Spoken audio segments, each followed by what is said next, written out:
Hi friends, നാളെ ഉപ്പേരി ഉണ്ടാക്കാൻ വേണ്ടി ഏതൊക്കെ അരിഞ്ഞ് വെച്ച് അതിനകത്ത് മഞ്ഞപ്പൊടി പുരട്ടിയിട്ടേക്കണം. നമുക്കിനി വറുത്ത് കൊടുക്കാം അതിന്. അപ്പം എണ്ണ ചൂടായി കഴിഞ്ഞാൽ നമുക്കിനി ഇട്ട് കൊടുക്കാം അതിനകത്തോട്ട്.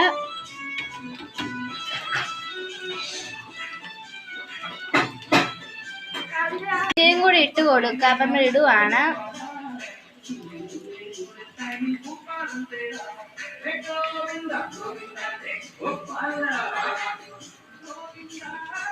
അപ്പം നന്നായിട്ട് മൊരിഞ്ഞ് വരണം, അതുവരെ നമ്മൾ കാത്തു നിൽക്കണം. മൊരിഞ്ഞ് വരുന്നുണ്ട്.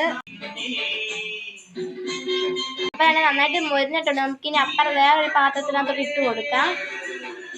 എണ്ണ കളയണം ആദ്യം നമുക്ക്.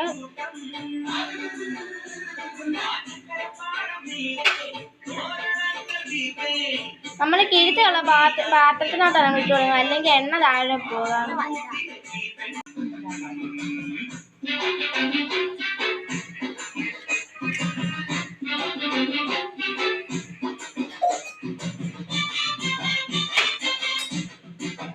ഇനി നമുക്ക് ഇച്ചിരി കൂടി വരക്കണം. അതുകൊണ്ട് എല്ലാവർക്കും ബൈ.